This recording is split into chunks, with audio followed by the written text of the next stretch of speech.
Hello, welcome to Computer Retro Bus. In this episode, we're looking at a side of the road find. I'm just riding my bike, and look at this. Unfortunately, some people just dump things around here like this. And then what do I see? A computer. Look at this. Hard drive still in there. Pentium of some sort. So what I'm gonna do is go grab my car, because I'm on my bike here, and come back and grab this thing, get it back to the workshop, and let's see if it's gonna boot. Unbelievable. All right. Okay, here we go. Here it is. Let's have a look at what we got. So in many parts of Australia, we usually have what's called a hard rubbish collection, or even people just put things out the front of their lawn that they don't want. And these things can range from old furniture, other things that they don't need, to PCs. They just leave it at the front of the house. If someone wants it, they can come collect it if it's useful for them. If not, they'll usually have the garbage guys at the end of the week come collect it all and throw it all away. So, many great PCs have been found this way in some of the Australian retro community. In some of the forums that I chat with, sometimes people find some really amazing machines that people just put outside. It's old, they don't want it anymore. So that's fair enough. This, however, is not in that case. It was basically illegally dumped in a little back street, which it really shouldn't have been. How long it's been out there, I have no idea. It could have been out there for a couple of days, could have been out there for a week, I'm not sure. We have had some rain and whatnot in between. You know what, we'll give it a try, see if it works or not. If not, is there any parts that we can salvage? Why not? So let's have a look inside. So here it is. Not sure what CPU or any of that is. We've still got some grass from the field, which I'm gonna have to get this stuff out. Left the hard drive in. It's all unplugged, but power supply is still here. We've got a RAM stick, an Intel CPU of some sort, and nothing else, no video card or anything like that. But it does have a built-in video card, VGA and DVI out by the look of it. So yeah, power supply still plugged in. Cable management's been very good though. Look at this. They've done a great job. Really zip tied it, maximum airflow. Side panel is of course missing. They always are. But yeah, I'll get all this grass out of here and then plug it up and see how we go. I'm almost scared to, because again, I'm not sure how long it's been out there in the rain. If this power supply is going to go kaboom, I don't know. Let's see what happens. Okay, so I've plugged the keyboard, power, and video in. I'll leave the hard drive and everything unplugged for now. Let's just see if we can get a boot, see what's going to happen, if it's going to explode or I don't know. I don't know what to expect, to be honest. Let's see. Everything looks plugged in. Numbers on, let's see. Okay, no. Okay. Power supply wasn't turned on. Let's have a look. Okay. Let's see, here we go again. All right. Fans are spinning. It's always good. Would you look at that? Something's happening. Something. Can I find required map name? Okay. It boots up. This is great. Let's have a look, see if we can get into BIOS. Yeah, we had a BIOS screen, which is really good. Okay, look at this. I've never seen MSI Military Class 4. It's a serious hardware, military top quality and stability. Okay, I've just put the camera a bit closer. So here we go, look at this. MSI military class. So we've got an Intel Pentium CPU G3260. Again, one of these obscure Pentium chips that they branded as Pentium. Chip I've never heard about, but we'll have a look. 3.3 gigahertz, so sounds pretty good. 4 gig of RAM. BIOS has really got an amazing user interface. Look at this. The battery still clearly works because the system date is correct. Time is a little bit off, but the date is correct. There you go. All right, what I might do is I'll turn it off, plug the hard drive in, plug the CD-ROM in, and let's see if they work. Okay, so I've plugged the hard drive and the CD-ROM power and SATA cables in. Let's see if they get detected and if they work as well. Here we go. So yeah, ST500, that's probably a 500 gig hard drive, and the DVD drive there as well. So they're both detected, serial port 1 and 2. I can't believe it's all working. All right, let's turn it on and let's see if it's got an operating system on there. Windows 7. All right, it's booting off the hard drive. There we go. Operating system on there. Log in without a password. Yep. Oh, Windows 7 Home Premium. How nice is that login screen? Okay, so it's booted up to the operating system. Someone's just, yeah. Can't believe they've dumped it with all their data, everything in there. So what I'm going to do is go ahead and wipe all of that, get rid of all of it. Please do not do this. There's probably a lot of personal information in this, and I don't want to know about it, but I'm going to just format and get rid of it all. Format that hard drive, get rid of all the personal data, and install Windows XP. Let's see if we can make a retro box out of this. Why not? See if we can get Windows XP running on it and run some benchmarks. Let's see if this will make a cool little retro box. Okay, so I've had some issues. I could not get this CD-ROM to boot for some reason, so I've plugged the second one in, see if that's the issue. It will boot off this second one. All right, let's have a look at settings. Yeah, so it's definitely the drive. All right, excellent. So we're starting the Windows XP installation. That's a really good sign. Yeah, out of all this, it looks like the only thing broken was that DVD drive, so not bad. All right, let's get on with this installation. All right. I've been having quite a lot of troubles. I just kept blue screening all the time and getting an error. I mean, it's a blue screen anyway, but it just kept getting an error and making me reset. And the reason I've realized is because this has a more modern UEFI BIOS. So you have to try and put it into legacy mode, and also you have to change the SATA to IDE mode as well. So let's see how we go. I've got it this far now by changing those settings, which is great. It was setting me crazy, but we're progressing. Excellent. It has detected the hard drive. This is great. Oh, it was really frustrating, let me tell you. Okay, we're well on our way now. Okay, XP is all loaded. Let's see what it's detected. I mean, this is pretty modern hardware for XP, so I don't think it's gonna find everything. A lot of devices are not detected. No surprise. Again, Windows XP is pretty old. This is fairly new hardware. So this uses what I've realized is this uses a Haswell core.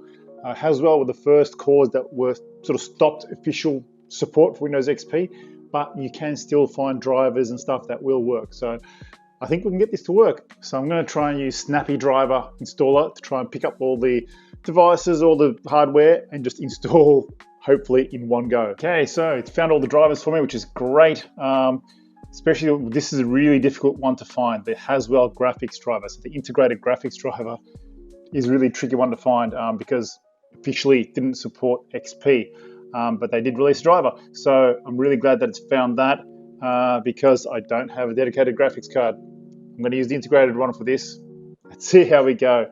So let's go. I'll just select all the drivers and off we go. So we've got all our drivers on. This is great. What we'll do is we'll go ahead, we'll start with a 3D benchmark, and then we'll start with games, and we'll start from order. So we'll start from 1999, and then we'll just go through the years.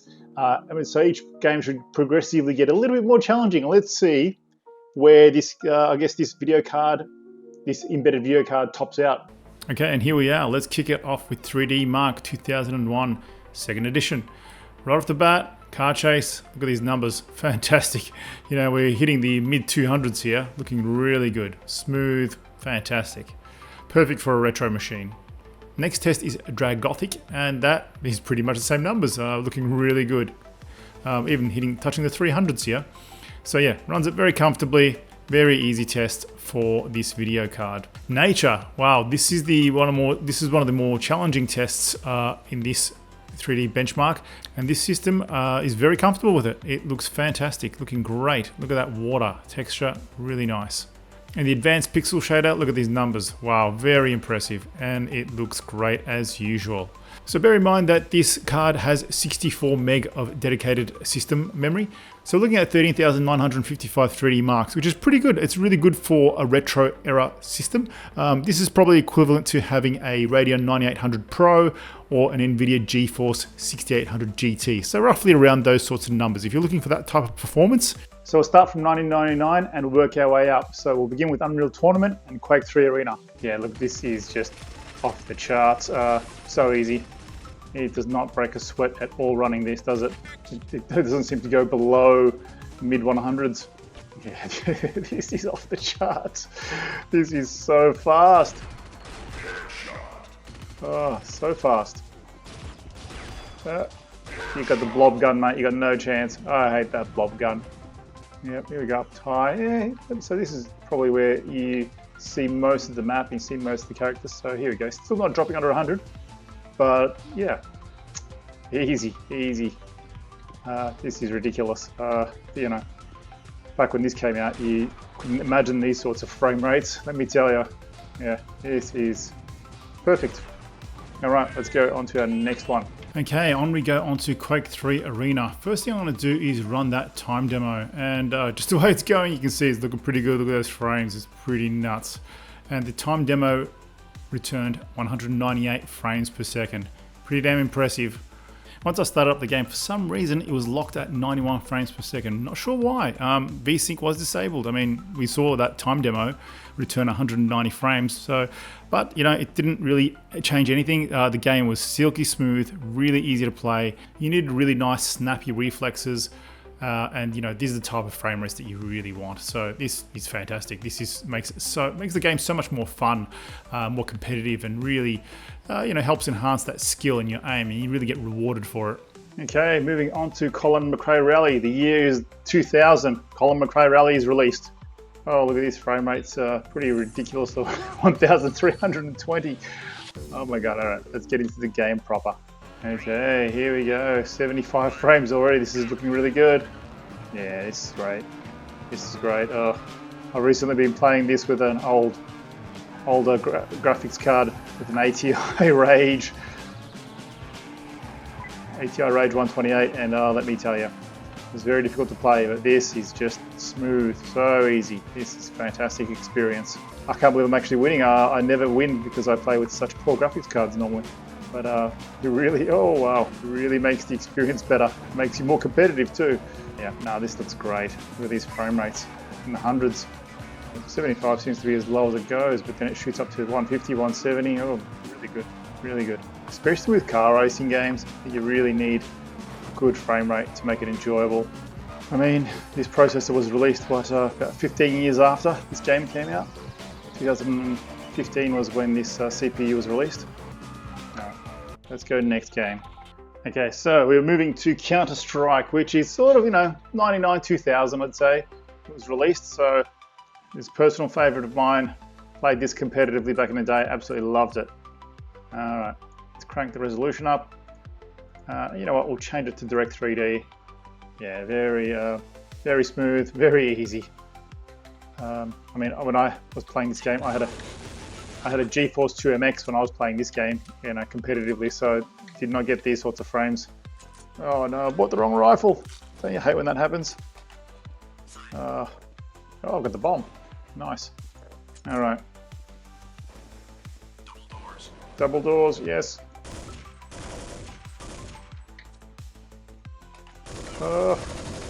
Spray and pray. Oh, I prayed, but no good. Yeah, so really does seem to be locked at 100 frames per second. This was a typical resolution that a lot of us played with our CRT tubes, the 1024x768. So yeah, this is a great resolution to test it with. It is by far very comfortable. So since I can't seem to unlock the VSync in this game, or it's actually not VSync, it's a frame cap. I can't seem to unlock the frame cap, it just will not let me do it. What I'll do is I'll actually crank the resolution up and see how far we can push it. Yeah, here we are running it at a much higher resolution, 1680 by 1050. Let's see how we go. It looks pretty much the same. The frame rate is not barely dropping under 100. Oh, sorry mate, sorry. Friendly fire clearly is enabled. All right, I'm rich. Let me buy some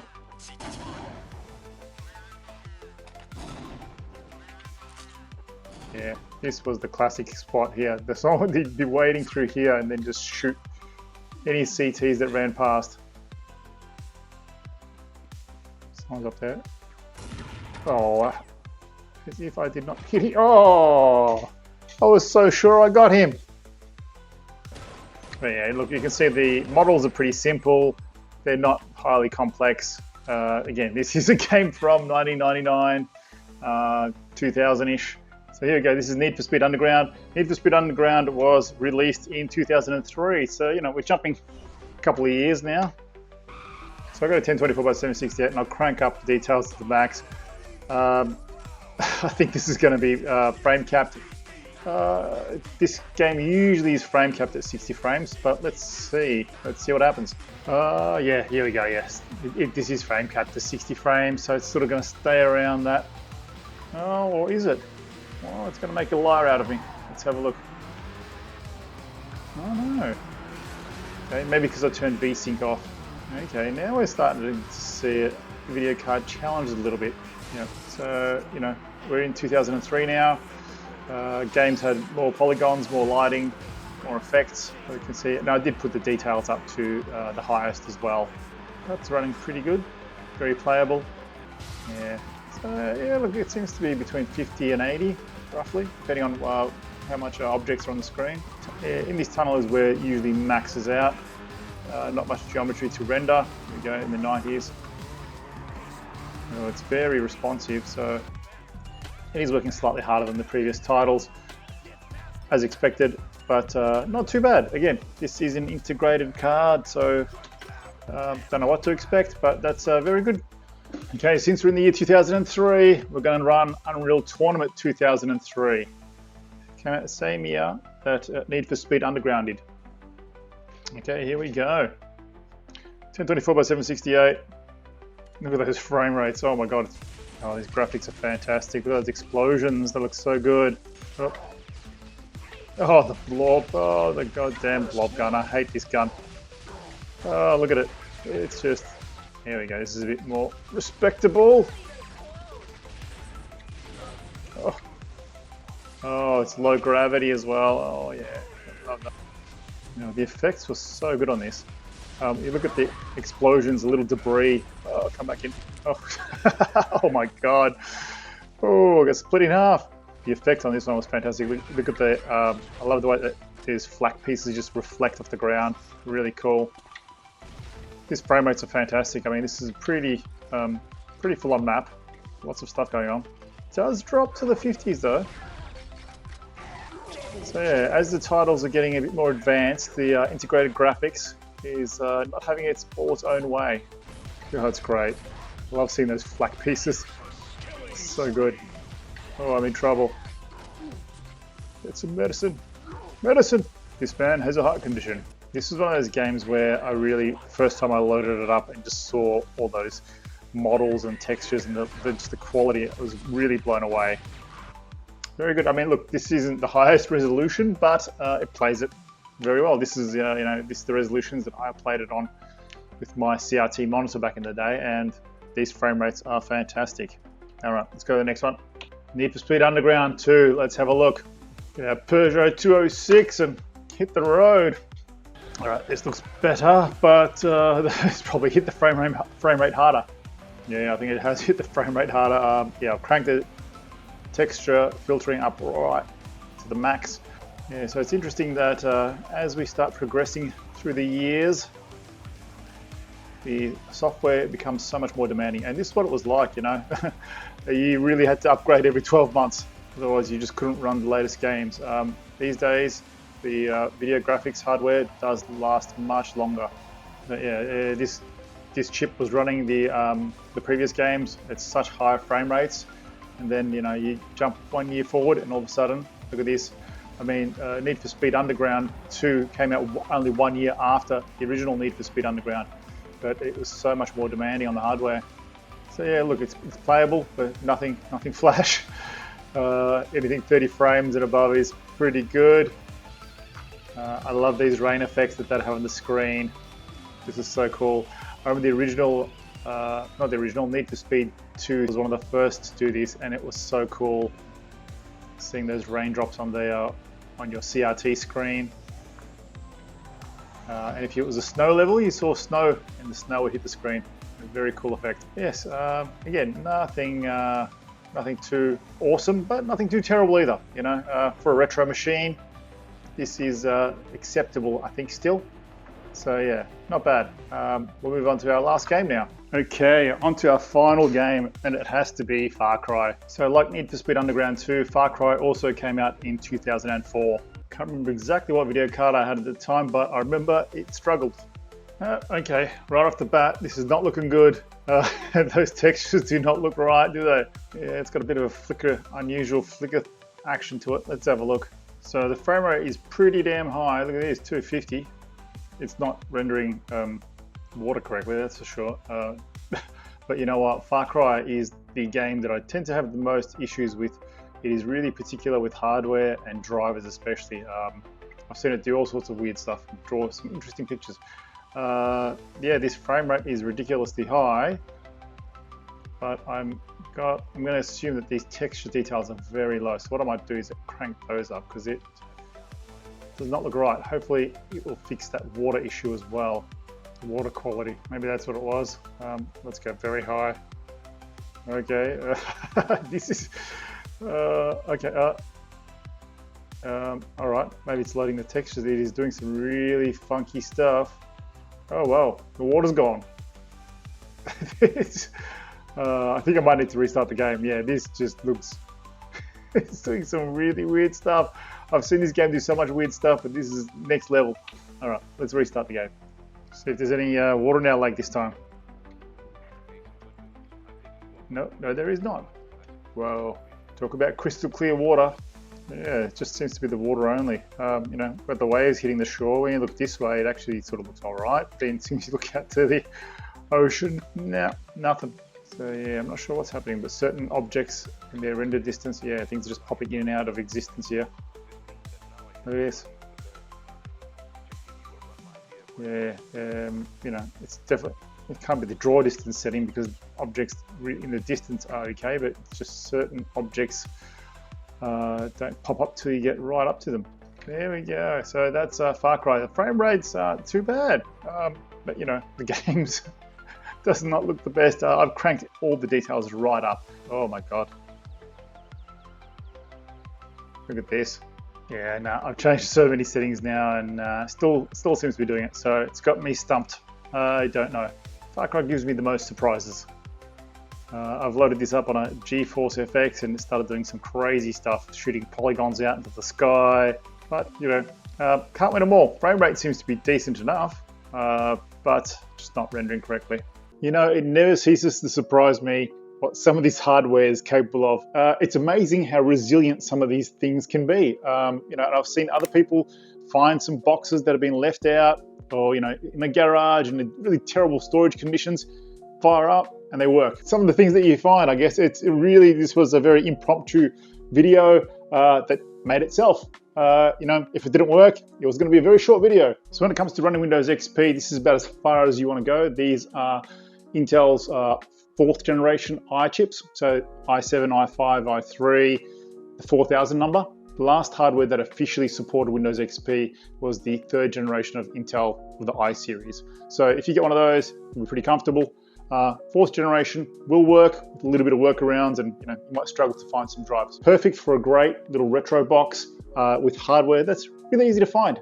People are throwing these away apparently. So yeah, and I see a lot of these in Marketplace for really cheap or even for free. I've picked one up for free. Someone just said, just come and take it. If you want to set up an XP box that's like way overpowered to run all those XP games at maximum frame rates, this is a perfect platform. You know, obviously don't use the integrated graphics with a PCI Express graphics card. I've got one. That's like my monster Windows XP box and it's so overpowered. It just runs every game, you know, maximum frame rates. It just kills it. So this would be a great platform to do something like that. So I hope you enjoyed this video. I had a lot of fun making it. Great little side of the road find that triggered this whole thing. Thank you to all my supporters. Really appreciate you guys buying me a coffee. If you'd like to do so, the link is in the description below. Really appreciate you all taking the time to watch the video and comment. Thank you again, and I hope to see you in the next one.